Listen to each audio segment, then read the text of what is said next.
Luke Littler's one of the favourites to win sports personality, and a darts player's never won that. How big would that be for the sport? I think it's another feather in the cap for the sport, isn't it? You know, it's I kind of think that Keely Hodgson is probably going to win it, isn't she? But I think Luke could at least win Young Sports Personality player. What they call it, Young Sports Personality of the Year. So if he doesn't win the May one, I'm sure he could win that one. And that's still a nice thing to have for yourself. But you know, I've been invited myself, so if I'm there, I'll be there supporting. I was going to say, wouldn't you feel you deserve to be in the running? Well, of course, yeah. I think the only thing I'd find is maybe over the last 12 months, I don't see any other UK British sportsperson that's kind of dominated a sport and you know, nearly won everything. So, I mean, it's more done on personality in it, so it's not about your achievements.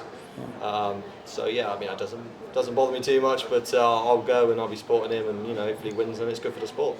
Well, it's nice to be invited. I think they acknowledge it a little bit what I've achieved. So. Absolutely, so they should. You're one of the favourites to win the BBC Sports Personality of the Year, and no darts players ever won it. What would that mean to do that in an Olympic year? It'd be a big thing for myself, but I've not really looked at too much of personally first. Is it a runner? Yes, yeah. I've seen a little bit, but yeah, people don't really class us as athletes, do they?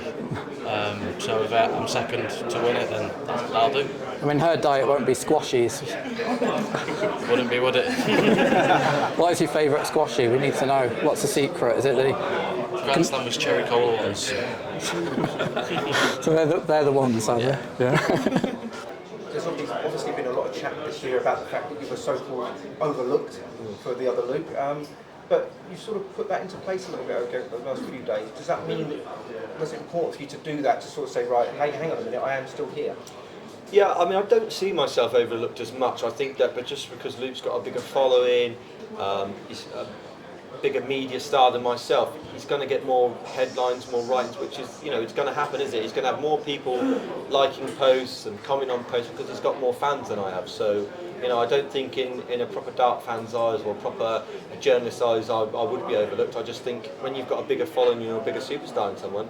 Of course, it happens in all sports, but you know, you see it in snooker. You know, Ronnie O'Sullivan's always going to be the star, no matter who wins the snooker world championship. So that will be the same with darts now. I could probably win 5 world titles. Luke will still be the star, but rightly so. He's the biggest we've ever seen. So you know, I think I've said it in many interviews. I'm not really too fussed about it, to be honest. I'm just here to try and battle out with Luke and have fun, and hopefully we can you know, have some great games over the next few years and probably many major finals.